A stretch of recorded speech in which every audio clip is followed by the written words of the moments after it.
I'm Lori Salganikoff, the Executive Director of the Chestnut Hill Conservancy, a member-supported nonprofit historic preservation and community advocate, land trust, educational center, and research architect. The Conservancy is dedicated to sustaining the green historic architecture and natural resources of Chestnut Hill and surrounding communities in the Wissahickon watershed. And as part of these efforts, and because it's fascinating, we are so proud to present tonight's lecture entitled Three Houses of the 60s by the celebrated author and architect, friend, and former Chestnut Hill resident Witold Rybczynski. Our friend Rob Fleming will introduce Witold momentarily.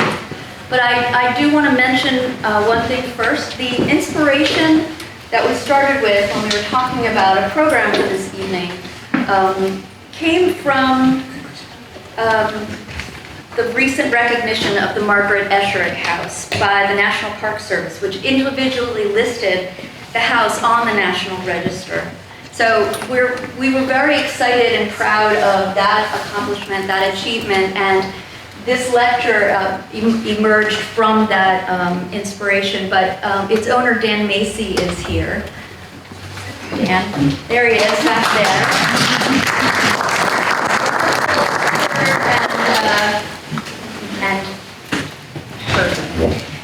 This lecture and much of our work this year is made possible by the generous members and supporters and presenting of the Conservancy, and the presenting sponsor for this lecture series, J.D. Ward and Company, arborists. I'm also proud to thank our lead sponsor for 2023, Chubb Insurance, as well as our many other business sponsors for their support of the Conservancy through 2023. We hope they'll stick with us in 2024. Thanks also to Board President Eileen Jabbers. Eileen, where are you? Back there, Eileen. Rob Fleming.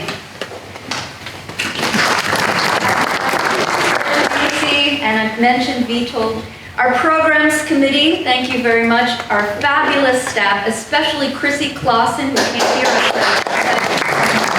Our Programs and Communications Manager. And Docomomo, for your help in bringing tonight's sold-out lecture to fruition. Of course, we're grateful to our members and supporters. You represent a little more than half of tonight's audience here. So if you're not a current member or supporter, please consider joining and supporting the Chestnut Hill Conservancy this holiday season. We depend on you. We do hope you'll join us also on December 5th for our free virtual Ask the Experts lecture. And you can find out more about that on our website. But without further ado, I give you Rob Fleming to introduce our speaker, Witold Rybczynski. That's something I'm happy to do, and I will also be your projectionist tonight. I will accept full responsibility for mess ups in that regard. So, I went on Wikipedia this morning to see if I could glean anything I didn't already know about tonight's speaker. No, I'm just moving. And at the top of Witold's page was a big orange exclamation point with a warning. Quote, "This biography of a living person needs additional citations for verification," followed by a relatively meek, "Please help by adding reliable sources." Well, Witold, I'm happy to step up and vouch for you. I can verify that Witold Rybczynski is indeed a Canadian-American architect and writer. Indeed, you are the Martin and Margy Meyerson Professor Emeritus at the University of Pennsylvania, Professor Emeritus of Urbanism at the University of Pennsylvania. And I think I can reliably say that you both taught and got your architectural degrees at McGill. And that all the many accomplishments and awards listed on your Wikipedia page are true, including that you have written more than 300 articles and papers on the subject of housing, architecture, and technology. Regarding your books, one title is missing, that of your latest volume, The Story of Architecture, and which, when added to the total listed in the 23 books in all that which, when added, will bring the total listed to 23 books in all that you have published thus far. The Wikipedia page, accurate as far as it goes, doesn't mention that after Penn recruited him, Witold and his late wife Shirley moved from Montreal to Chestnut Hill and continued to live there happily, by their own accounts, for the nearly 25 years. The Chestnut Hill Local reported the couple's arrival in 1993, and some of you may have heard this from me, but it's too good not to repeat. Not long afterwards their arrival, when they got here, a bumper sticker appeared in the neighborhood saying, "Chestnut Hill, if it's good enough for Witold, it's good enough for me."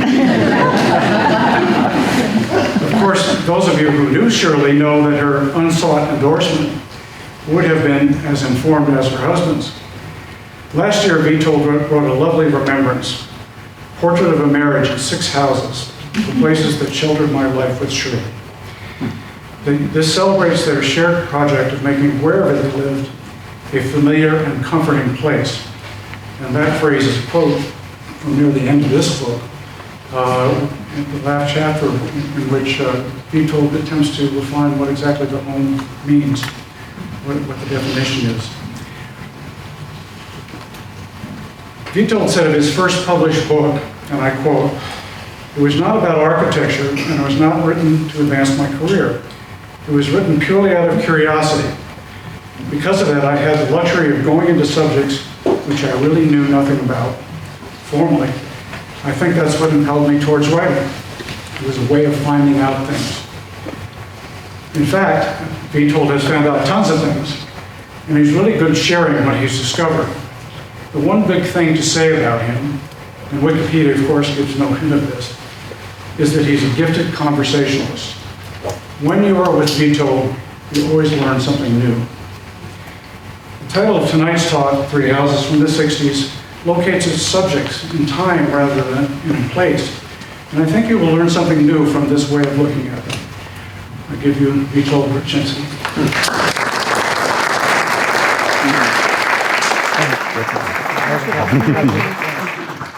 Thank you, Rob.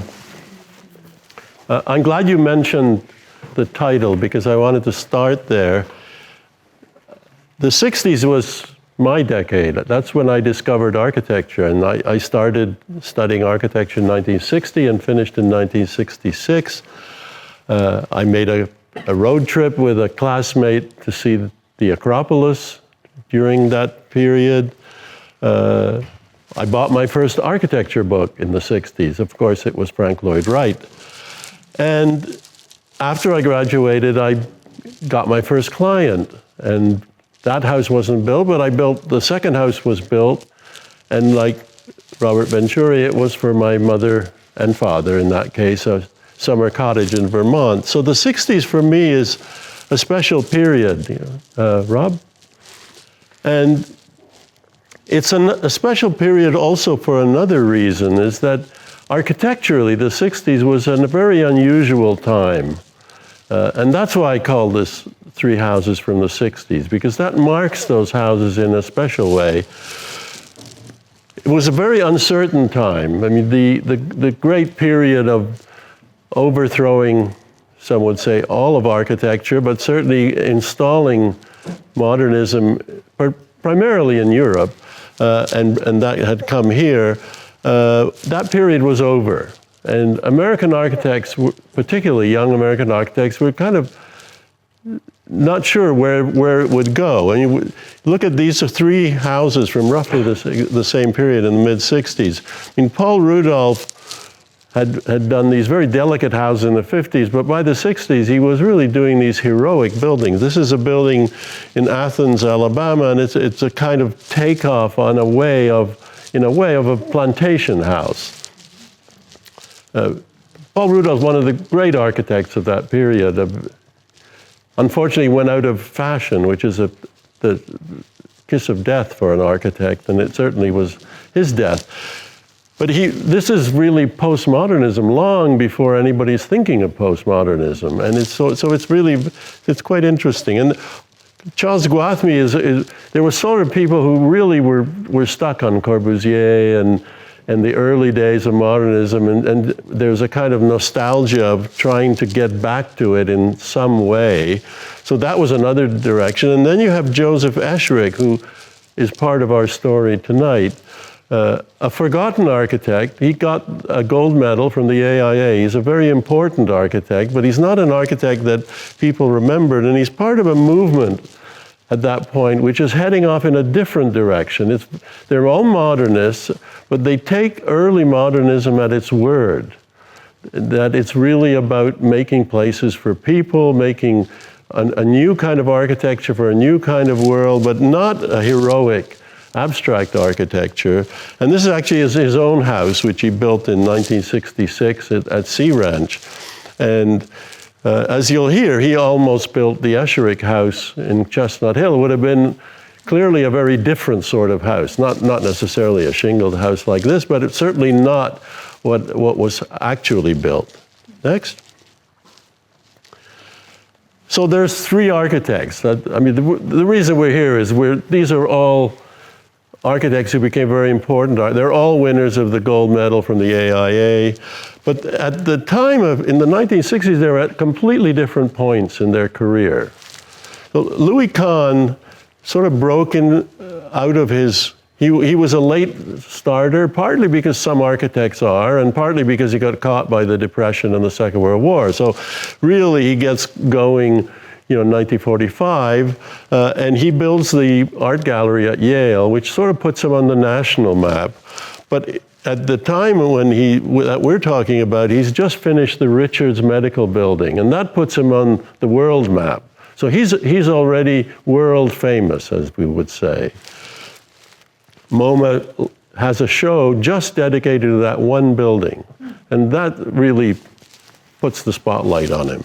So Romualdo Jurgala is a colleague. All three of these people, by the way, teach at Penn. Jurgala is a colleague, like Louis Kahn, an immigrant. Kahn was born in Estonia. Jurgala was born in Italy, but he studied architecture in Italy, and then he came to America and studied at Columbia and got a job at Penn. Holmes Perkins was a great talent scout, and he saw the talent in this young architect. He formed quite early a partnership with Mitchell, who has a very strange first name that I always forget, and a partnership that lasted their entire career, so kind of unusual. But they had just finished an important building. It was the first modern building that the National Park Service had built. And if anybody who's my age in this audience, there must be a few of us here, remembers that in the 60s, each modern building was a kind of celebration. There were very few of them. And so every time a modern building was built, and a modern building built by the US government was kind of something. And this is the visitor center at Kitty Hawk. So it's an important sort of location and a significant building, and that made Jurgala certainly on the national map. He was not internationally famous, but he was somebody who had broken through and was recognized nationally. He's in his 40s, which is sort of a time when most architects really start hitting their stride. Robert Venturi is 34 years old. He hasn't built anything. That's why the box is blank. He spent 5 years designing a house for his mother. We'll hear a little bit more about that. So he's very much, I wouldn't say he's a late starter. I mean, most people start something in their 20s after they graduate, but he's worked for Saarinen, he's worked for Louis Kahn, he's now teaching a course. And in one of the books, they mention that when people say, what's Venturi doing? All he's working on that house for his mother. And that was 5 years of his life. So it was a major project, because that was his breakout project, as we'll see. Next. And then the three owners. The owners of these houses, the clients of the architects, are all women. They're all single women. In the case of Margaret Esherick, if I can use the word, a spinster. We don't say that anymore, but it's a good description. And the other two ladies are widows. building houses thanks to the death, sad death, but happy for us, of their husbands. They have money and they've decided to build a house for themselves. Three very different women in very different situations. Margaret Esherick owned a bookstore in Chestnut Hill, a bookstore and a toy store. She's the niece of Wharton Esherick, the famous furniture designer, and the younger sister of Joe Esherick, the architect I just showed you, who's a Philadelphian but who settled in California. He's one of the group that formed the Berkeley School of Architecture, so very important. He designed, I think, 200 or 300 houses in his career.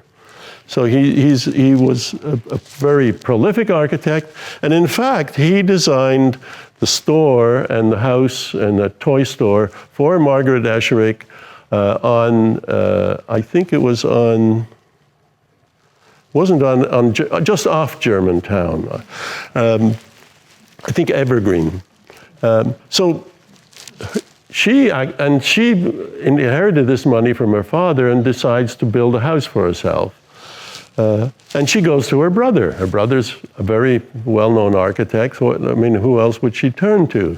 So her first choice of architect is actually Joe Esherick, and he says, I've had this building the house for you from California was really not ideal. I wasn't able to oversee things, and the contractors in Philadelphia don't really understand the way we build in California, so I had trouble with a lot of the details. So I really can't do it. It's not going to work. But I will find you an architect, he tells her. And he actually comes to Philadelphia and checks out Louis Kahn. It's his little sister. He has to take care of her. And he goes to his office. I think he looks at houses. Kahn has built half a dozen houses at this point, maybe 5. And of course, he has built this famous laboratory, but that's, a good architect for a laboratory is not necessarily an architect for your little sister's house. Anyway, he visits his office too. And so he convinces himself he'll do a good job. And Kahn was an unusual architect because an architect in his position with a residence usually palms it off on a junior associate.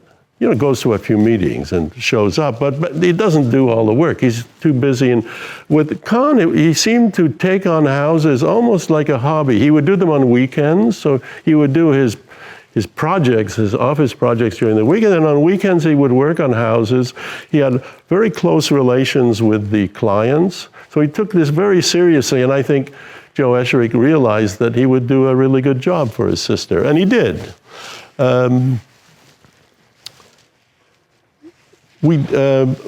Agnes Dorothy Shipley, she was called Agnes all the time she was at Bryn Mawr, and for some reason she graduated and then the Agnes disappears and she becomes just Dorothy. She's a formidable person, as we see, and she was a formidable person. After she left Bryn Mawr, she taught at Bryn Mawr for a year or two. She went to the Sorbonne. She got a Master of Arts from Columbia, and then she got a doctorate in history from Pennsylvania, University of Pennsylvania. She's sometimes called an artist. I'm not sure exactly why. Her house has a studio, so I wasn't able to find anything out about what she did in the studio. In terms of artwork, but she wrote 2 books which were very well regarded. The first one is about de Gaulle, and the second one is about French colonialism, sort of post-war colonialism in North Africa and all of that. These were very well received books. Both books won a prize from the Philadelphia Athenaeum. And I have not read the book, but on Wikipedia you can read the first page. And that's my test anyway of a book. If I'm not grabbed in the first page, I don't go on. And she's a really good writer. I mean, really not a kind of wishy-washy academic writer, but a more sort of, who was that man, John Gunther, sort of that kind of history, but very well written and lively. And then her book, her house, you'll see, has a study, and that's clearly part of her life. So her husband, it's an old Philadelphia family. Her father was, I can't remember, insurance executive. She married a Philadelphia lawyer. They lived together, I think, either downtown or further out in the suburbs in Penland. An interesting thing about Margaret Esherick and Dorothy Shipley is that they both had experience with architects. I mean, Margaret, because her brother's an architect, and she's gone through this process once before. Most people building a house have never done it before, probably will never do it again. It's a weird experience. They have no basis for anything. They're just in the dark. That was not the case. And Dorothy White was a member of the Cosmopolitan Club, a founding member of the Cosmopolitan Club, and Bill Whitworth told me that she was involved in a way, I'm not quite sure whether she was president of the club or heading a committee, but she was involved when the club built a clubhouse in downtown Philadelphia with, I'm blanking on the name, it was the architect who did one of those courts on Willow Grove. I can't remember the name. Anyways, she had some experience with working with architects. Most people don't understand even what architects do. I remember I designed a house for somebody, and at the end they said, we had no idea that architects did all that, because I had lots of meetings with them and discussions. So, but these two women actually did have that experience. Vanna Venturi isn't really a client the way the first two women are. She's really a patron, because when her husband dies, she tells her son, I would like you to design, I wanted to build a house, I'd like you to design it, but really this will be a way for you to get ahead. I mean, you haven't built anything, you're getting on. And as happened to many, many architects, including myself, your mother is your first supporter. And so this house is not that Venturi designed a house for his mother and it happened to be an interesting house. It was going to be an interesting house. There is suggestion that maybe his mother really liked Victorian architecture more. But like a good mother, she allowed her son a lot of leeway. Although, as you'll see, it's not necessarily a bad house for her either. But and he's very conscientious, was and always was a very conscientious man. And so it's a house that really is for his mother. But it's very much a house to make the points that he wants to make. I'm not sure that the house would really have had the impact that it did without the book, because he writes the book just a year or two after the house, and the house is included in the book. And the book alone would have been a kind of interesting young historian, architect theory, but the house alone would have been just a rather eccentric house. But the two together, I think, the house makes the argument for the book, and makes the book somehow seem better, realer, more realistic than simply a theory, because there was a lot of theoretical projects in that book too, but the house was there, and you could go visit it. People did very early. So it's an unusual project in these three. It sort of stands apart a little bit. This is, of course, I couldn't find a good photograph of Vanna Venturi at the time of the house construction. The white photograph is taken at the time the house was being built, and I think so is the Margaret Esherick, obviously taken in San Francisco, probably visiting her brother. Next. So what am I going to talk about?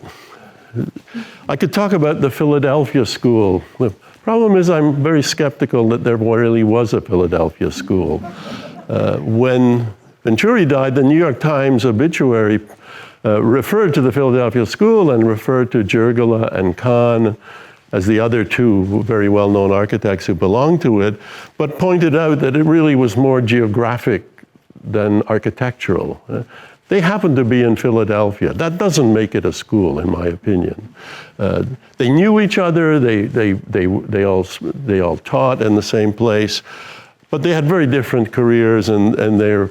So I'm not going to talk about the Philadelphia school. Iconic houses in mid-century modernism. As you'll see, this is modernism, but there's different kinds of modernism going on here. And in truth, only the Venturi House is iconic. The US Post Office issued 12 stamps, I think in '86.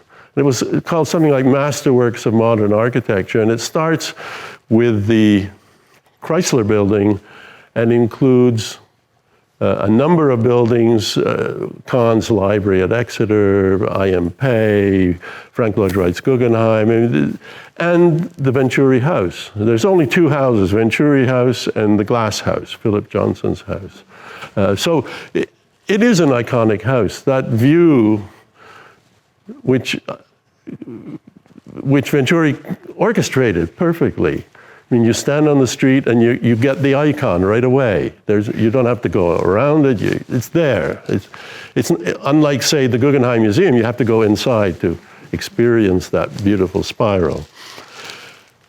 A third one would be interesting: the place of houses in their makers of, except that it would be tough because clearly the house is what launches Venturi on his career. And 100 years from now, when there's a dictionary of architecture under Robert Venturi, I'm 100% sure there'll be a little postage stamp photo of that house. I mean, so it's very important in his career. Whereas the Esherick House is not a key project in Kahn's career. His career is taking off over the next 2 decades, and that's all he gets. He builds these extraordinary buildings, the Kimball, the Salk Institute, and then he ends up with building an entire national capital in Bangladesh. Jurgala also builds a national capital, arguably in a more important place because it's in Australia, in Canberra. The problem, of course, is very few of us ever visit Canberra, so it's almost as if he drops out, at least for Americans, he drops out of the picture. In Australia, he's an extremely important architect because he builds this new national capital, and it's pretty good, and he does other work in Australia as well. So I'm not going to, that would be a difficult lecture because it would sort of have three things going in three directions. Next. So what I am going to talk about is how different architects, faced with the same question, answer it. Because some time ago, I started thinking about, I was teaching a freshman seminar at Penn to college freshmen, and how do you introduce, it was about contemporary architecture, how do you introduce it? And I realized that all architects basically are doing the same thing. They all have a site, they all have a setting where the building is. The building has to stand up. They're all facing the same problem, but they're coming up with different solutions. And why they're different is the interesting question. So next. This came to me because at one point, as a kind of hobby, I started photographing balustrades whenever I go to see a building, whenever I visit a building by a good architect, I would go into the staircase. And I mean, these are just four from the 50s. But the thing about a balustrade is it's first of all dictated by law. It has to be a certain height. You have to be able, and by function, you have to be able to hold it as you go upstairs. Ideally, the little kids and dogs shouldn't fall out through the, they do in some of these, but this one is a private house and it's in France, so presumably it's different than the public buildings.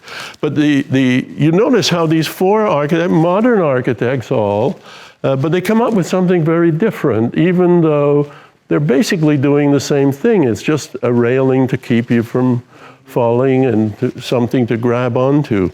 The Louis Kahn railing is from the Yale Art Center. It's proof that Frank Gehry was not the first architect to use chain link fencing. Louis Kahn was. The Saarinen, of course, in the usual Saarinen fashion, sort of blows you out of the water because this stair is suspended from the roof on these rods, which are barely visible, but they go down into the water, and then the handrail is attached to the rods. The rods also keep people from falling through. So he's solving all these problems, but he introduces wood, it's very chunky. I don't think you can grab onto it. I haven't been inside. This is a building at General Motors. But I've seen, there are films of this, old films from the 50s, and everybody goes up the middle of the stair, so nobody actually grabs on it. You notice the stair is very comfortable. It's not as steep as these other stairs, so you actually don't need a handrail. You can sort of stroll up. And anyway, all these GM executives look very healthy, and so they don't need. And then Corbusier, it's almost like I think of it like a sketch. It's as if he drew it and then just had it built. Corbusier and Mies are not terribly comfortable handrails. It's a steel bar, a square steel bar. That's not a good handrail. Whereas Kahn makes it round, which is what you really want. It's a public building, so it's wood maybe wouldn't be the right thing, so it's a stainless steel tube. But it's quite functional, and actually, little dogs and children can't fall through at all because he simply has this chain link fencing or some version of it. It's probably a bit nicer than that. Next. So I wrote a book called How Architecture Works, and it was based on this assumption that all architects are solving the same problems, but in different ways. So the fundamental, not every building needs an idea. Some buildings don't have an idea. They have many little ideas and they sort of come together. But some building like the Guggenheim Museum has a big idea, which is let's put this ramped walkway, and we'll have bigger space in the middle, and then you look at the paintings as you go down. It's a good idea can carry a whole building, and think of the Pantheon in Rome. The very simple idea is a circular building with a dome and a hole in it. And yet it's inspired architects for hundreds of years because it's really such a wonderful experience. So setting is simply where you are. Are you in the country? Are you in the city? Are you surrounded by ugly buildings? Are you surrounded by beautiful buildings, by important buildings? The site is the actual site. A site you approach it, so you see the building, you have views from the site, particular views. An architect can ignore the setting. There's no rule that says you have to. You say, I'm important, more important, than, as we'll see. But you can't ignore the site. The sun is where it is, the views are where they are, and so the site is something that the architect has to handle. Finally, the plan is the architect's sort of response to the actual practical needs of the client and how he organizes the spaces of the building. Then the next three deal with the craft of architecture. Structure, the building has to stand up. But you don't have to show that. Look at this architect. Here we see what holds up the roof. You have these great beams. You could hide them and not see them at all, or you could make them up. These look real, but they could be sort of artificially enhanced. The skin is what you see from the outside, so that's kind of an important element. And finally, details. All buildings have details. Where whenever two materials come together, you have a detail. Or if you turn a corner, you have a detail. So the architect has to decide, am I going to show the details? Like Renzo Piano, his buildings are like a little lecture in how buildings are built, because all his details show you how the pieces are bolted together and various things are added in, and they're like a little exposition of construction, whereas IMP just hides everything. You don't see. I think he was the one who invented the glass handrail, which has sort of become a cliche. But for IMP, it's a perfect detail because it has no details.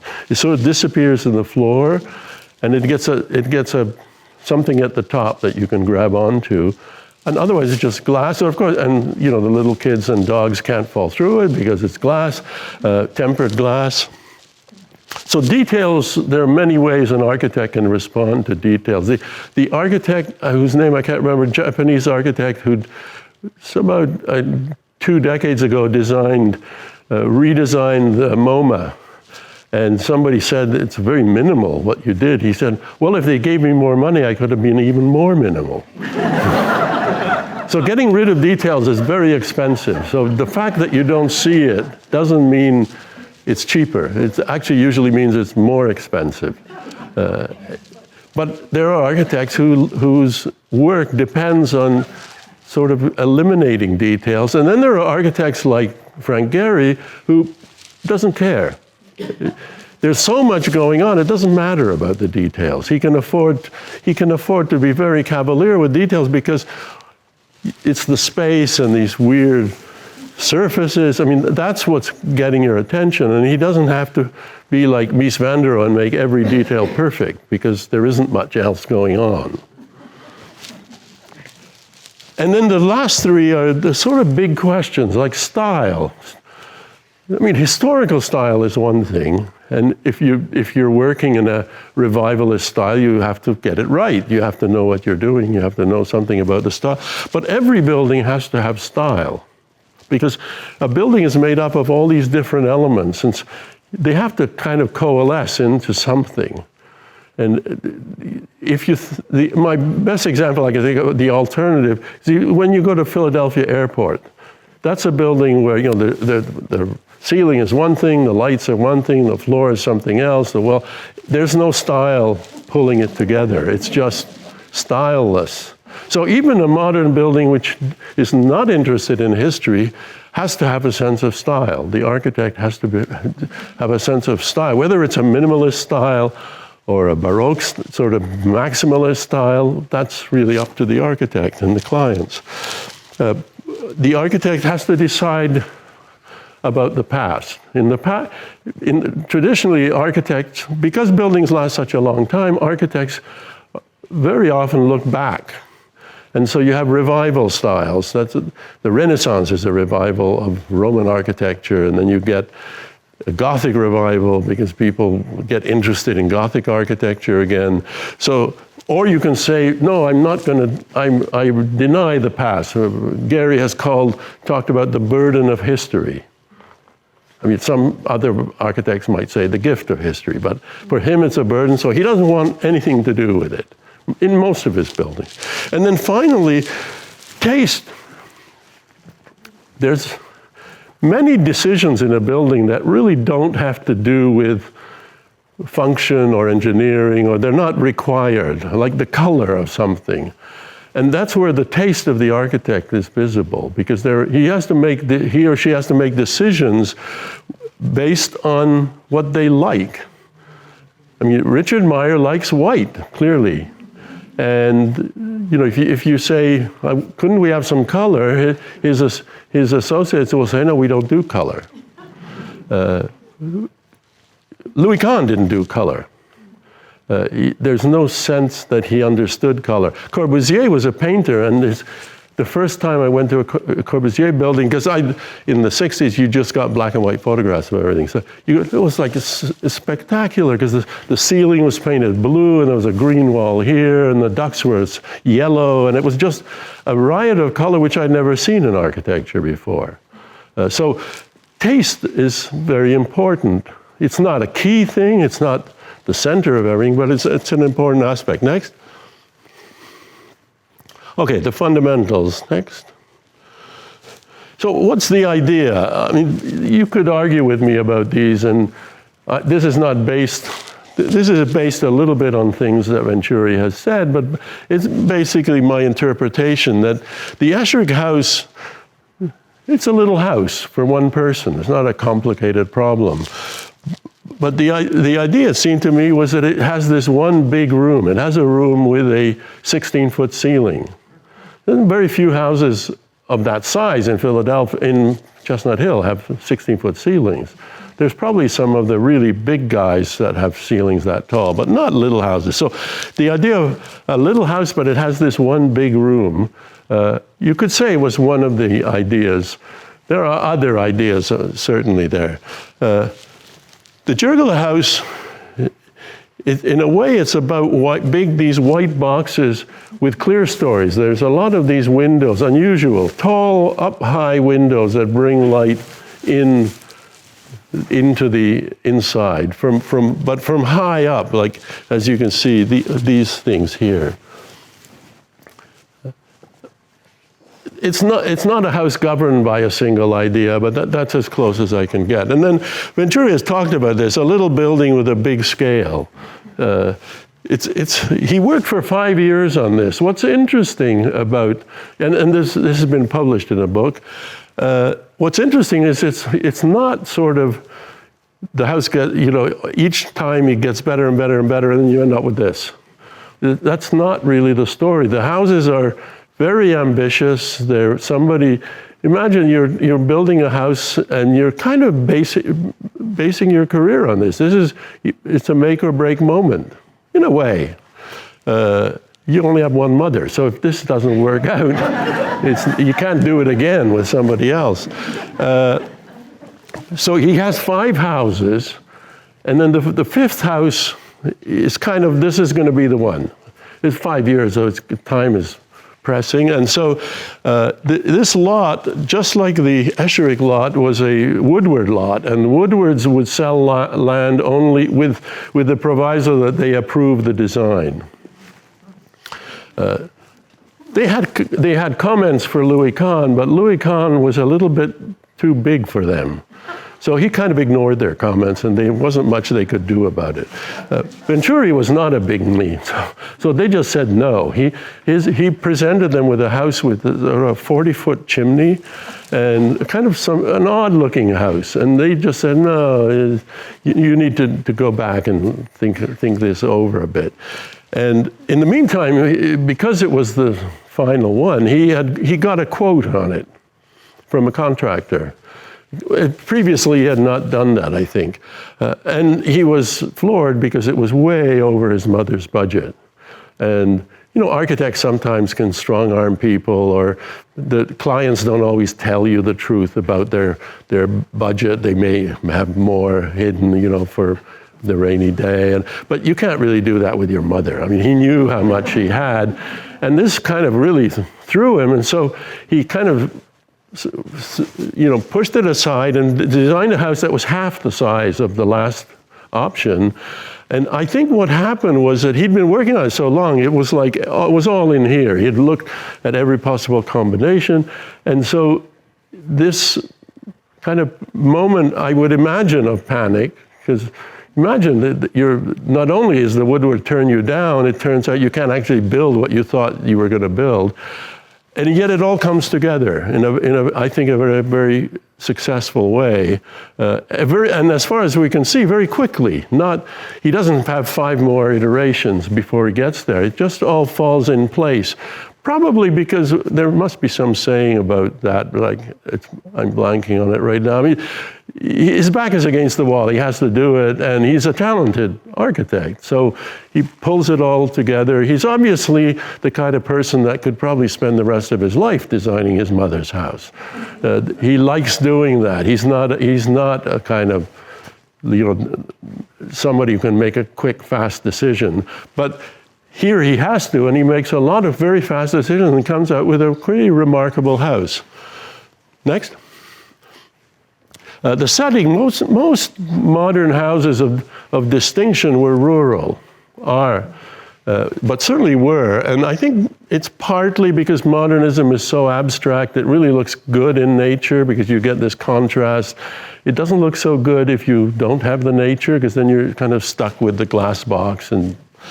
But in a natural surrounding, they actually work. And a glass box anyway doesn't make much sense if you don't have something nice to look at. And in a city, that's going to be pretty questionable. So that's the kind of, the history of architecture, modern architecture, is very much rural buildings. Next. These buildings, of course, are suburban. They're not rural at all. They're not huge sites, as we'll see. Some are very small, some are 1 acre, but they're all fairly small sites. Moreover, Chestnut Hill is not just any suburb. These are 2 houses designed by Louis During, which kind of span the Woodward period from Benezet Street, which was one of the first Woodward houses, to Roanoke Court. It's a beautiful project, in my opinion, which was one of the last ones.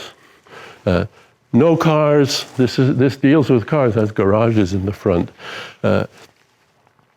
This has a porch. It's close to the street. I mean, there are many characteristics of Woodward houses that you can see here. Next. Do they change the design of the architects? I don't think so. I don't think they cared. I wouldn't care. When I was brought up in the 60s, I wasn't brought up to look at the setting, and architecture was this hermetic problem. Modern architecture had its own rules and kind of its own solutions, and that was, looking at the surroundings was not part of that. The site is different. The site, you'll see, is important. But the setting, this could be in another part of Philadelphia. It wouldn't change much.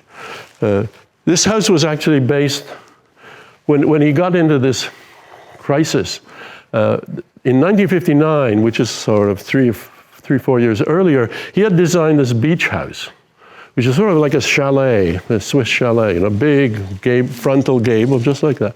And so he kind of said, well, maybe I could use this, and it kind of pushes him into that. That was a house facing the Atlantic Ocean, not a little street in Chestnut Hill. So he was not designing for Chestnut Hill. We'll talk about the stucco. There are stucco houses in Chestnut Hill, but this has nothing to do with that. So setting, I would say, no, we're not concerned with setting. Next. Site, however, you can say that about the setting, but you can't say that about the site. You have to deal with the site. And there are 3 very different sites. You could just see the edge of the Esherick House here. It's on a cul-de-sac. The White House is on a 1 acre lot. It's by far the largest lot, wooded lot. It's that new area that I think was developed out of the cricket club, the 8 holes of the cricket club. And then the Venturi House is back here, and you'll see why in a minute. So the Esherick House is an unusual lot because it's on a cul-de-sac, but the sort of back of the lot is Pastorius Park. So it's sort of like a beachfront lot or a lakeside lot. I mean, it's all about having that protected, very nice view, and not water, but of trees and grass and so on. So it's the smallest of the 3 lots, but it has sort of the largest expansive experience of the park. The White House is on over an acre lot. It's a treed lot. The house is pushed close to the middle of the lot. So it's about as close as you get to a countryside lot. It's almost rural. Not quite, because you can see it from the road, but it's of the 3, it's the closest. And then the Venturi lot is a flag lot. So you can't actually build a house here. I mean, it wouldn't make any sense. It's hard to imagine. It has to be back here.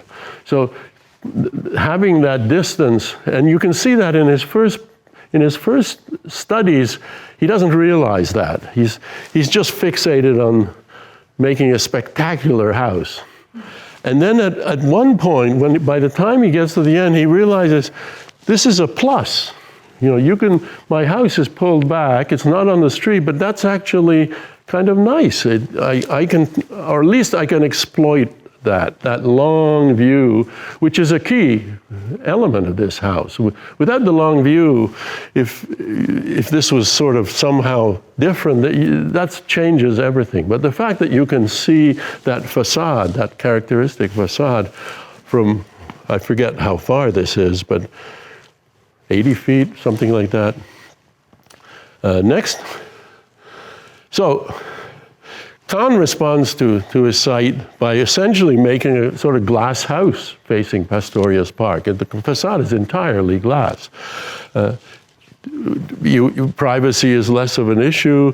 There are lots of shutters and things. So unlike the glass house, Philip Johnson's glass house, this can be much less of a glassy facade if that's what you want. But on the street, it's closed.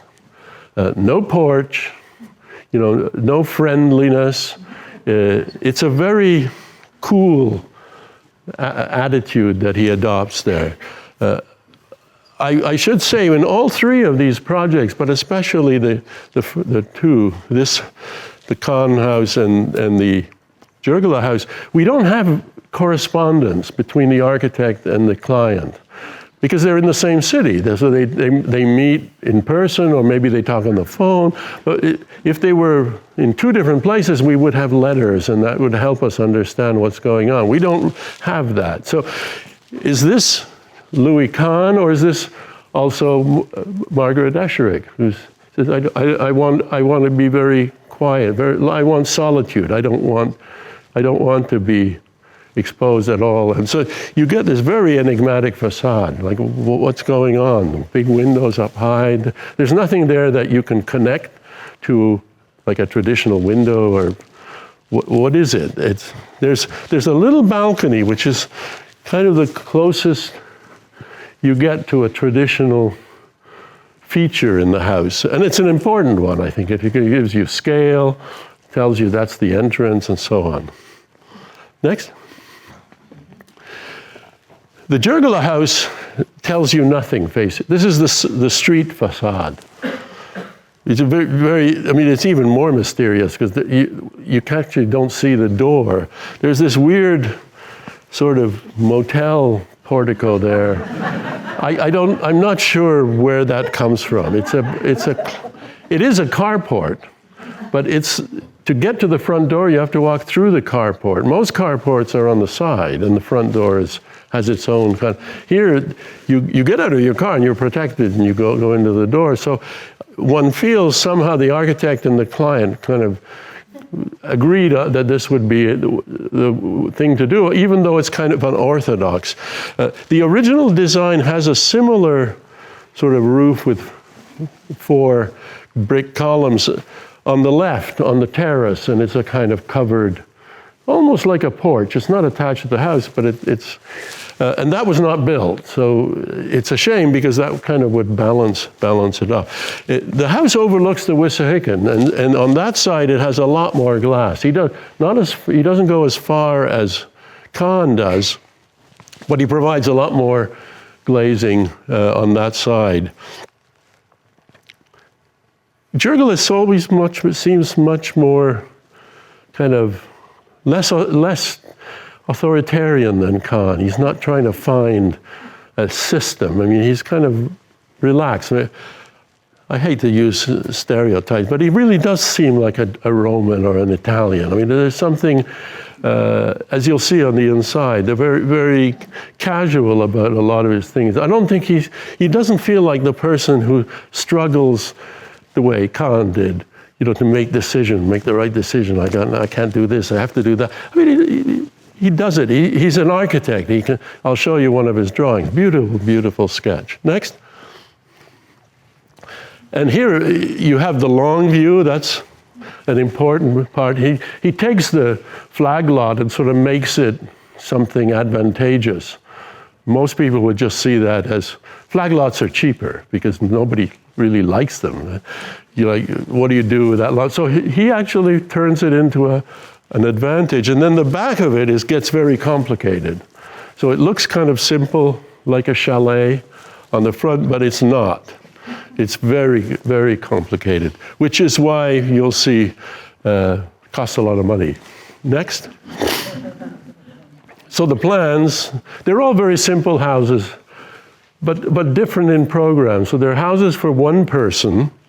This is not the smallest house, but it doesn't have any guest rooms. It's just, which gives you that sense of a rather solitary person. It's not a house. Harriet Pattison visited this house. She was, could I use the word mistress? I guess it's a polite word. She was Kahn's mistress, and he took her to this house. It wasn't quite finished, But I mean, it was basically finished, and it was the first project, first house of his that she had seen, and she didn't like it. If you read her book, it's very clear that and one of the things she said, I couldn't imagine how you furnish it. And she said, it feels very like there's solitude, and whether that was Harriet Patterson's character that Kahn sort of drew into the house, I don't know, but it could have been. Yeah. So it's a 2-story, there's the big room, 2 stories, then you enter here, there's the staircase, and then upstairs you have the bedroom, downstairs is the dining room, and a kind of awkward entryway, sort of separated. Everyone talks about the servant spaces, but of course a kitchen is not a servant space unless you have servants, which White did, as you'll see. But you know, this is a tiny kitchen. That also upset Patterson. She said, there's this tiny little kitchen. And of course, you'll see it's a very beautiful kitchen, very interesting kitchen, but it is pretty small. I mean, and that's Kahn's decision, because he sees it as a servant space, which I think is actually it's not a servant space. But anyway, he fits everything into this strip. Next. So it's pretty schematic in terms of planning. He's got these 3 axes, these 2 rooms, which have a very strong feeling of the 2 ends, and also the axis, sort of the middle axis, which is the entrance and the exit to go to the terrace. There's a terrace on the park side. So it's pretty schematic. At the same time, there's no basement in this house. So you have to remember, Kahn at this point is an extremely experienced architect. He's only become famous recently, and sort of the Kahn buildings that we think of as a Louis Kahn building, there's only a few of them, but there are lots of other buildings. So he's not a spring chicken. He knows about building, he knows about construction. So this is a very well thought out house. These walls carry the loads, the joists go this way, and then he can make the 2 ends quite open. So these end walls don't carry any load, and he takes advantage of that. Next. The Jurula house is the largest. This is 4,000 square feet. There's 2 live-in servants.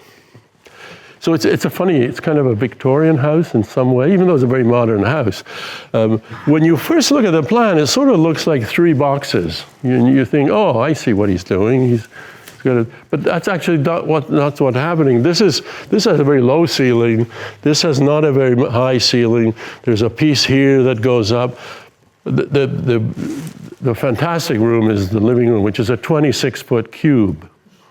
That's a very dramatic room. I mean, most architects would be scared of doing that, because they would say it'll be just impersonal. And as you'll see, it isn't at all.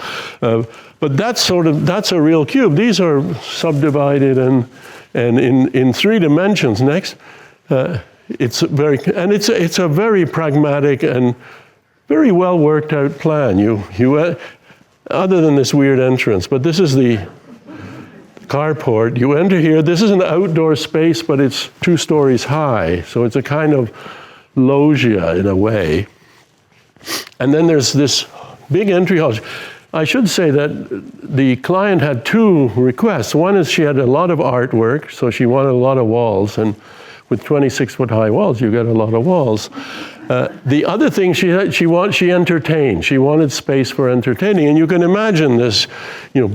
The guests come, they mill around, and this kind of, I'm not even sure what you'd call it. It feels Latin in some way. It feels like a space in a South American house where you have this room before you get into the house. This stair goes up to a studio, which is on top here. This is the number 5 is the study. The number 7 is the dining room. So 5, 6, 7 are the sort of public spaces of the house. And then look at the difference. This is the difference between 1960s and present day. Her bedroom is the same size as the guest room. Nobody would do that today. They would want, and look at the bathrooms. They're just little 3-fixture bathrooms. Hers is bigger because the closet is attached, but the bathroom is quite modest. So there was clearly a different, there's a whole different thing going on in terms of what people think of as appropriate for after all, a big house, a really large house for one person. And then this truly is a servant space because it's where the servants live.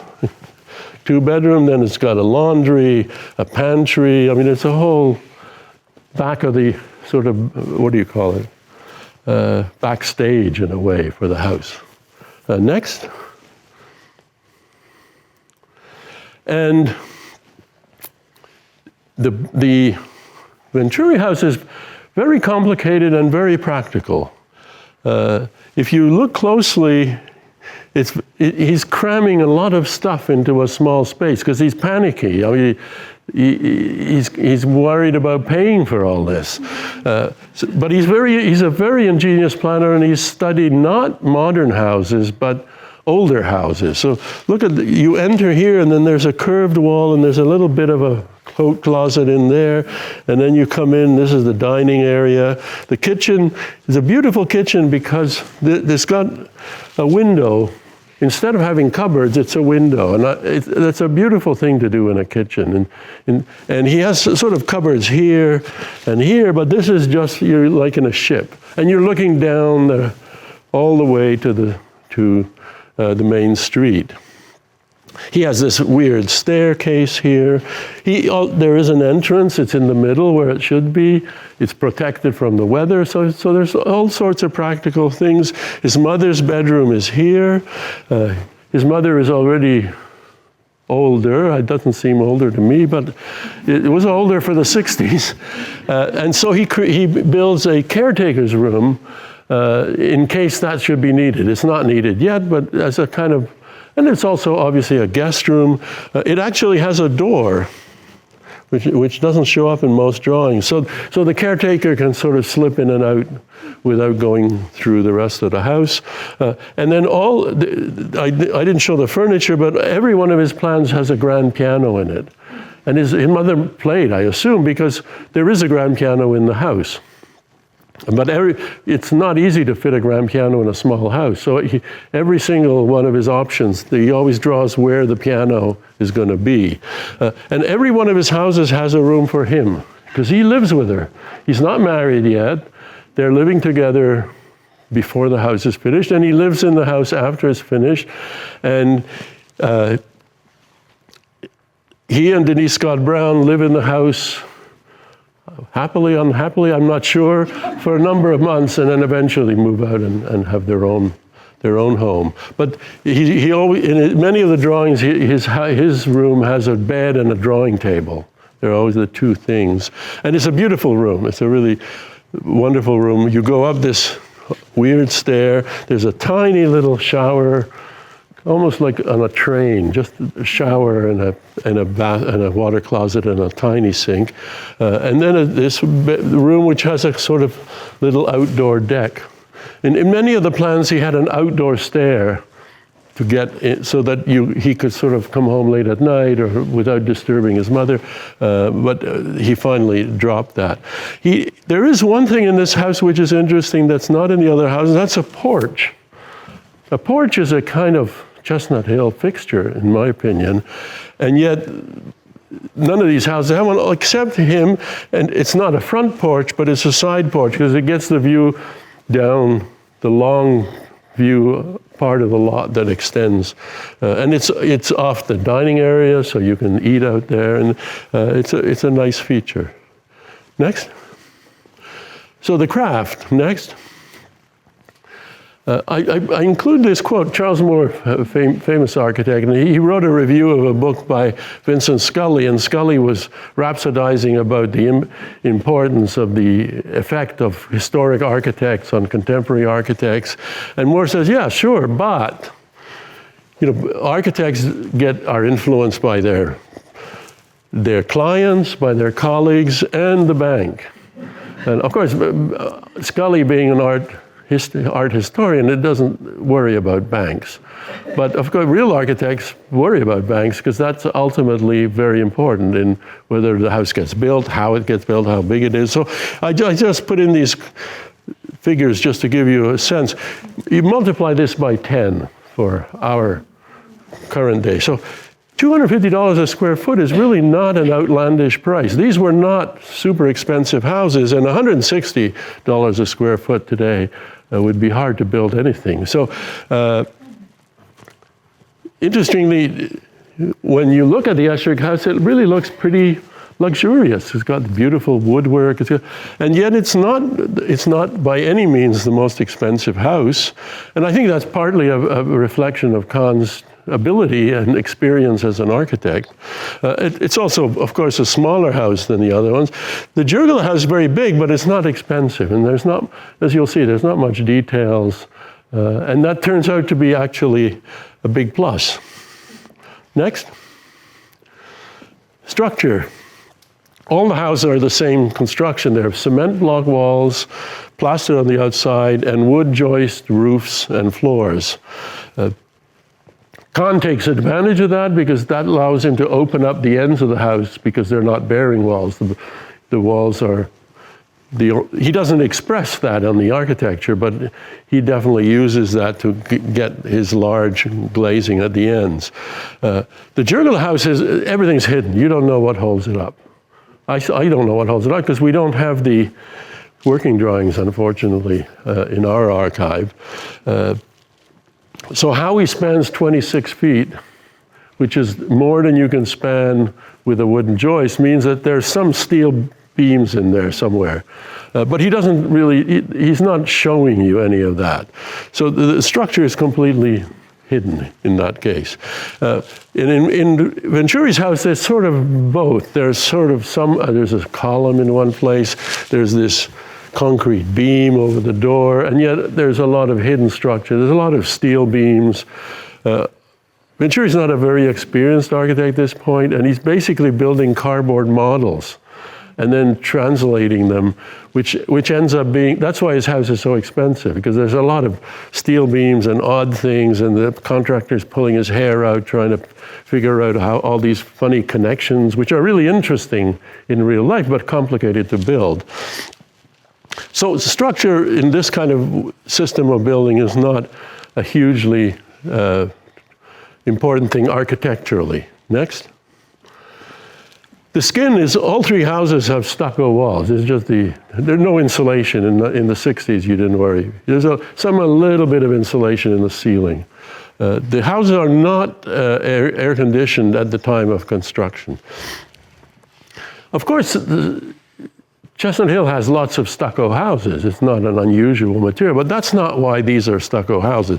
They're stucco houses because of this, which is a house that Adolf Loos built in Vienna in 1910.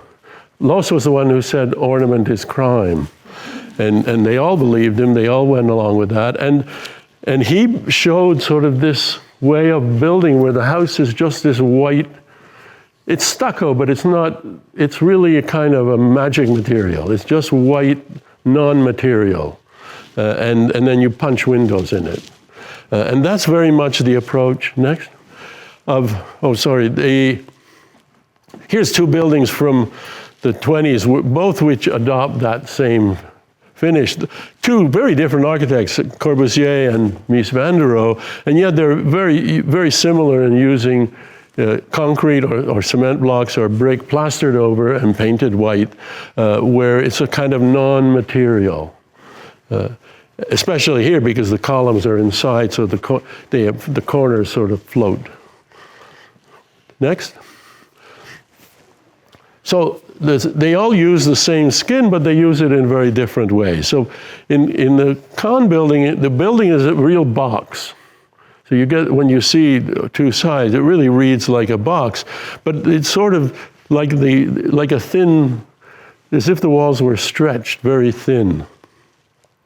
This could almost be sort of Vienna 1920, that it's just a bunch of openings punched into a stuccoed wall. Jurgala's is more complicated because he's got this very complicated brick fireplace, but it's more than a fireplace. It's a kind of little construction on the outside. There's an outdoor fireplace there. And then he's got details like this where the walls are almost treated like huge panels. So it's a kind of mixture of things. It certainly doesn't read as a simple box. And Venturi's is not a box at all. If you look at it, you realize that it sort of looks like it might be a box from the front, but these walls are like planes, and then there's something else here, and then there's another plane there. So he's treating the walls as sort of sheets of wall coming together, rather than a box. But then he paints it all green instead of white or gray, which is this. Jurgala's is a very rough stucco, not smooth. This is smoother, the Kahn building. But this is painted green, which of course is Venturi's way of saying, I'm building a modern house, but it's not really modern. It's something else. Because nobody in the history of modern architecture ever built a stucco building and painted it green. They always painted it either dead white, or in these cases, they're not dead, they're grayish white. Next. Details. None of these houses are extravagant, so the details are relatively straightforward. But in the case of the Esherick House, it's a kind of cabinet work feeling. The details are like cabinet work, and all the doors are specially designed. There's shutters that are specially designed. So the feeling you get is really of a kind of very handcrafted or crafted, in this case built by a Japanese carpenter. And so then they have that feeling. That's unusual in architecture, in modern architecture. Crafts, it was supposed to look like it was made by a machine, not by hand. And so many modern houses look machine-made. They're actually handmade at enormous expense, but to look like a machine-made. Whereas Kahn's don't look like machine-made. These parts of the building look, they're warm, they're teak, they're not. So that's a kind of different type of modernism that he's doing. Next. Oh, that's a drawing not of Louis Kahn, of somebody studying the building, but it shows all the doors. Everything is very studied, and it's special panels. There's no sort of simple flush doors. The doors are special, as are the shutters. Next. Jurgala's house has hardly any details. I mean, there aren't details. It's just, there's a baseboard, and that's about it. I mean, everything is very, very, very simple. Next. This is a drawing, a beautiful drawing of it's a little bar. It's a wall face between the dining room and a sort of pass-through. And on the one hand, it's very simple, very straightforward. I don't know what this material is. Maybe it's formica, which they had at that time, I think. But look, you open these up, they become little places where you can mix drinks. There's a sink. You can see there's a light, which presumably glass above, so the light lights this way to light up your shelves, but it also lights down to light up the sink. So, and I've never seen as beautiful a human figure. And this is just a sketch. This is a piece of yellow tracing paper that he's just sketched to work something out. It's not a big presentation thing, but you can see the talent. I mean, he's a very talented architect. But there's a kind of simplicity to all this, and yet it's a kind of functional simplicity. It's not the kind of simplicity you see in Architectural Digest, where everything wants to look sort of perfect. It has this sort of modern simplicity, but it's also functional. It works. Next. Most of the details in Venturi's building are applied. They're moldings, inside and outside. Otherwise, the details are pretty simple. There isn't any very elaborate details, except for these moldings, which are important because they turn it into something not quite modern. Next.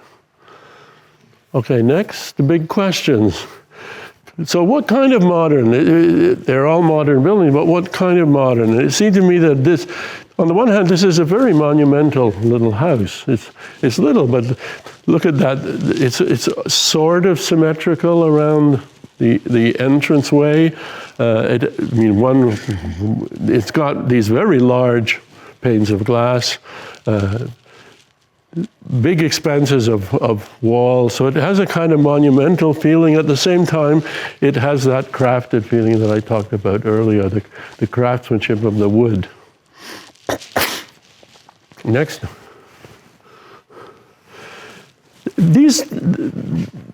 As I told you, Jurgel and Kahn were friends, and there's a kind of, you can imagine, they're not necessarily talking about each other's projects, but they must talk a lot, because there's lots of similarities between what Kahn is doing, not that so much the house, but what he's trying to do. For example, both of them try to give you the impression that the roof is very skinny.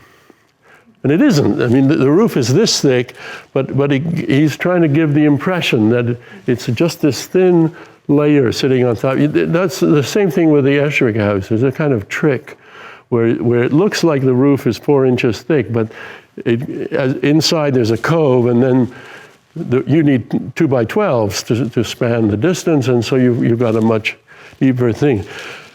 You can see on the inside that the brick is carried through to the inside. I don't know what you would call it. It's not traditional. I mean, what are those brick? They're not trying to be columns or pilasters. They're just, and then he's created these little niches for her stuff around the fireplace, and yet it's not really modern. I mean, it's sort of hard to exactly say what it is, except that it's very big, very tall ceiling, very large windows. And it's full of old furniture. There's not one piece of modern furniture in this house, and it doesn't need it. So it's a kind of puzzle in some ways. I'll talk a little more later. Next. And Venturi's modernism is modern and not modern. I mean, partly that's, he knows exactly what furniture his mother has, because he's been living with her. He knows, so he knows and he very successfully creates the surroundings for that furniture. But at the same time, I think it's more than that. He's also exploring ideas that are not modern ideas, like chair rails, and it's very tentative. He doesn't want to get laughed out of school, so he doesn't do it. It's not like a copy. It's like, he puts this mantelpiece, and there's this little thin shelf that's sort of cantilevered out with a piece of molding under it, as if to say, this is traditional, but I'm also a modernist, so this is not completely traditional. And the moldings are not shaped. Most traditionally, architects give shapes to moldings. There is shape. He's just using boards. Again, it's not because of cost, because this little house costs a lot of money, unless he's running out of money by the time he gets to the decor. I'm not sure. And then you got this strange staircase that sort of stops, and Venturi is discovering, I think, that he's a mannerist, which is a very unusual category of architect, because you take your client's money and then you do jokes. That's a very hard thing to pull off, because it's real money, and is that why I'm paying? So there aren't many mannerists in the history of architecture, but there are some, and I would argue that Venturi is certainly starting here, but more so maybe in later projects. Next. This is a house that sort of respects the modernist past. So it's got a flat roof, like the Jurgela house. It doesn't have ornament. It's rather plain. So those are all elements from the architecture of the 30s and 20s and the sort of heroic period of early modernism. And Kahn uses all those. At the same time, this is almost symmetrical. I mean, this is not literally in the middle of the house, but it feels like it when you get there, because these things balance each other, and then you've got the entrance in the middle. So it has a sense of mass, large sections of wall, especially near the corner. And it has a feeling that, like, this is the facade. This is, like, unimportant. It's the kitchen. There's the chimney for the heating system. The windows are wherever they need to be. So it's very much a sort of back. Of course, the back is facing the park. So the back, but this is like the back, and this is like the important facade that faces the entrance. Next. I don't think there's much connection to the past in Jurgilos' house. I mean, you could imagine, for instance, he could have made it like a Greek village or a kind of sculptural arrangement of cubes, but he doesn't really do any of those things. Timeless is a kind of corny word, but it really is timeless. I mean, it's hard to date this. It's going to get fixed up, and then we'll be able to say you'll date it to 2023, I'm sure. But when it was built, it has this weird sort of quality that it's certainly a modern house, but it's not following all the modern rules. It doesn't have ribbon windows. Again, he's trying to make this as thin as possible. It's got these weird angles. So just when you think, oh, he's playing with cubes, he creates these 45-degree windows that push out, that break up the cubes. So it's an odd thing, but not much connection to the past. Next. And of course, Venturi, and this has been written about a lot by him and other people, there's a kind of tongue-in-cheek connection to the past. There's this sort of arch thing. There's the fact that this is broken in the middle. Looks like a big chimney. It's not really a big chimney. It's the back wall of something. There's kind of a modern ribbon window, which was a traditional element I showed you in the Corbusier villa. At the same time, you've got chair rails. What chair rails are doing on the outside is a question, but that's sort of what they are. There are these moldings, and then you've got this very big window and then a very small window. So he's playing with the scale. So there's a lot of history in this, in Venturi's building, but it's as I said, kind of tongue-in-cheek. It's not serious. It's not trying to be a particular historical style. Next. And finally, taste. That's the hardest one, I think. Kahn's taste is very austere, never uses colors, uses a lot of the natural wood, which really softens the effect. It's kind of enigmatic. It's like, what are these huge windows with these little bits that you open up underneath? It's Pattison calls it. She said, the house is enigmatic just like Louis. So she sees the house, the enigmatic quality as coming from him, but maybe it came from her. And jolie laide is a French term which means a woman who is attractive but not in a conventional way. And I think that's a way of describing Louis Kahn's many of his buildings, or most of his buildings. They are what they are, but he's not trying to make them attractive in an odd way. Most architects are. I mean, the bottom line is it's got to look nice. And at the end, you may sacrifice cost, you may sacrifice function, but it looks nice. With Kahn, it isn't like that. It turns out, he always said the building is what it wants to be. And what it wanted to be was not cute. Never in his cases. So that jolie laide, I think, is a good description of his. I mean, these are very beautiful oak. Or is it oak? I can't remember these enormous slabs of wood. They're thick, huge planks of wood. They're just beautiful things, and they're just oiled, so you see the grain and the knots and so on. Next. Oh, I wanted to show you this because we have no idea how Margaret Esherick furnished the house, or even if she did. She lived there more than 6 months, so she had furniture. And this is the only photograph in the archive of the interior of the house when she was living in it. And maybe I'm reading too much into it, but there's there's flowers on the windowsill and some flowers here. It has a kind of almost a kind of Japanesey quality to it, like very few stuff. So it makes you think maybe the quality of the house is as much a result of her as of Louis Kahn himself, because he certainly did some family houses that have a different character than this. And this is not a family house, no kids here. So it's one person. So that's a sort of the hint, you get a hint of these odd things. I mean, this could have been taken an hour after she moved, I don't know. Or there's some kind of chair. I think Wharton Esherick was to make a table for her, or a desk rather, for that room. Next. And then there's Wharton Esherick's world, which is the kitchen. And Wharton Esherick was supposed to design a number of wooden things in the house.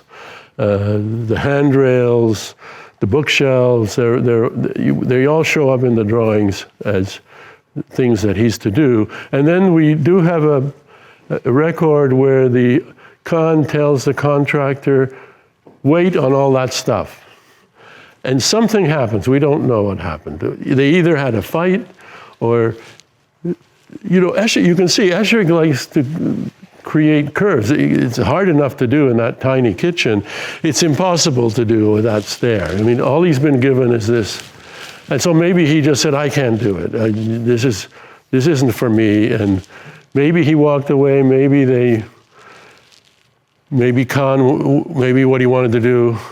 This beam, by the way, is all that's left of Esherick. It's an enormous cambered beam that spans the whole, and that was supposed to be part of whatever it was that he was going to do. We have no record of what it was.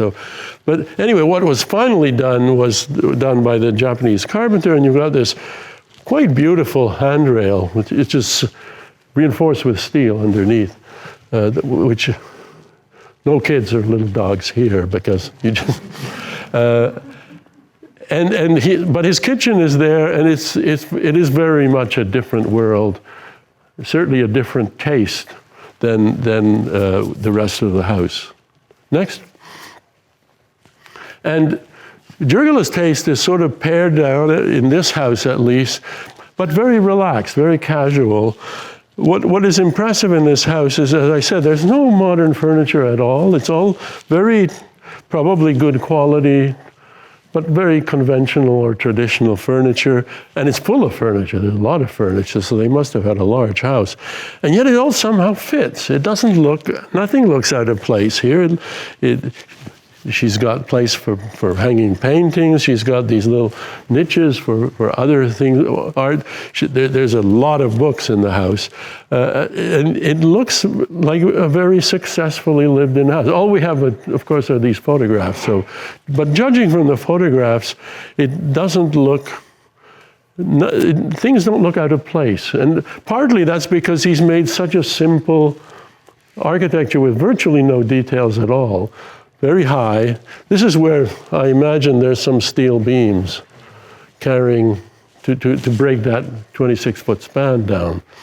And you've got these strange things that sort of introduce texture into it, but again are done in such a way that it doesn't seem to make it life difficult in terms of organizing the house. Next.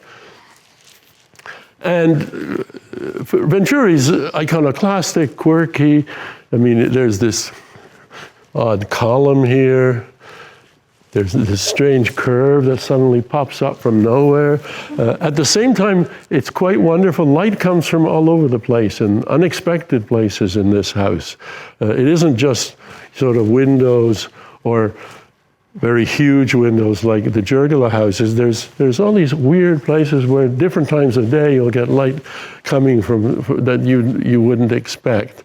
And of course it works nicely because it lights this, and then you've got your dining table down below, the dining area. Next. I want to finish with two quotations not from the 60s, they're actually from the 50s. William Worcester is another one of those forgotten names, also a AIA gold medal winner, was dean at the Berkeley School of Architecture. If you've ever been to Girardelli Square in San Francisco, that's Worcester. So he was one of the first ones to come up with this idea of take an old industrial building, sort of fix it up minimally, add some stuff, give people a place to sit outside, get views of the bay, and that's all you need. The picture frame and not the picture, I think that's a wonderful sentiment, not carried through by all architects, but certainly I think applies to this. The picture frame, the house is a picture frame. It's not, when it's empty, unfortunately it's empty now, but it's been stripped. I guess the sheetrock probably rotted out because the roof leaked and it's horrible things. So, but I imagine when it was empty, it's just an empty house. And then when it gets filled up with, it sort of absorbs all this life and people and stuff and art and so on. So I think that is, in fact, it doesn't look like it from the outside. It looks like a kind of pretentious, modern McMansion or something. And it isn't. It isn't inside at all, as far as I can see. The Venturi House is very interesting because it's more of a picture frame than a picture, despite all these funny things that he does. And there are many of them, the funny stuff. But for some reason, at least my feeling was that they're done so sort of lightheartedly, and they're not imposed on you, and you can sort of ignore them. You don't have to look at them. They're not sort of great big, reinforced concrete pilotis or something in your house. And so I think it actually is a picture frame where I certainly could imagine very easily living in it. It's a very kind of comfortable surroundings. Often in pictures, your eye is drawn to sort of odd things, angles and things. But in real life, I found it actually, and I wish we had the Jurgala House to see. The Kahn House for me is a problem. This is a picture from the 70s or 80s, I guess. But I showed it because it shows, when I told you when Harriet Pattison visited the house, she said, I can't imagine how you would furnish it. And I think she put her finger on it because the furniture looks uncomfortable there. I agree but if these were Marcel Breuer chairs, it would be better? I'm not sure. It's not right. Kahn actually talks about, is quoted as talking in other houses where he says people should have antique furniture and old furniture and new furniture. I like the mixture of things. So he was not like Mies van der Rohe, where if it's not done with Mies, it doesn't look good. This house has a chandelier in it over the dining room table. This house could have a chandelier in it. I don't think the Kahn House would look very nice with a traditional chandelier in it. So it doesn't really absorb a lot. And I think it is an aspect of that house. And I think, again, maybe it had to do with the client. Maybe she had a very she had a lot of shoes. I noticed that and a large closet. So I found that very human because my wife had a lot of shoes. And but maybe she really didn't care. Maybe she didn't entertain a lot, and that was not an important part. I really don't know. Next. So I want to finish with this quote. You can look at these houses and you can say, I can't imagine living in this, or I like this one, but I don't like the other ones, or I don't like any of them.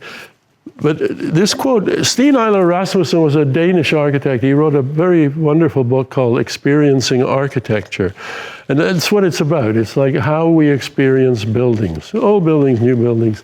But this is a very wise sort of comment that if we contemplate in a conference space with a know-it-all attitude, it will shut itself up and have nothing to say to us. So these are all worthwhile buildings. There's no question of that. And I think understanding or trying to understand what did the architect, what was he trying to do? What was the client perhaps trying to do? What did they have in mind? then you start to get things. The building, as he says, will speak to us and tell us things, which again, you might not imagine living in this house. It wasn't designed for you and you and you and me. I mean, it was designed for somebody else.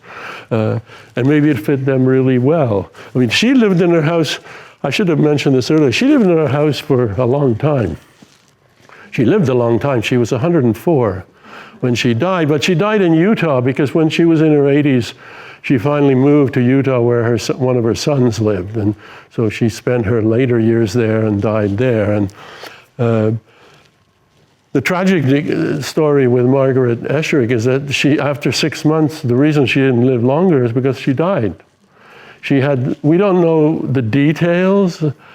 She was a 42 or something like that. There's a story that maybe she was a Christian Scientist and didn't want, but that's based on the fact that she sold Christian Science books in her bookshop. So you can take that for the grain of salt. But in any case, she did not live a long time in her house. So that is a kind of tragic part of that story. So I think looking at buildings, worthwhile buildings, with an open mind is the best way to get something out of them, and sometimes something even very surprising. Thank you.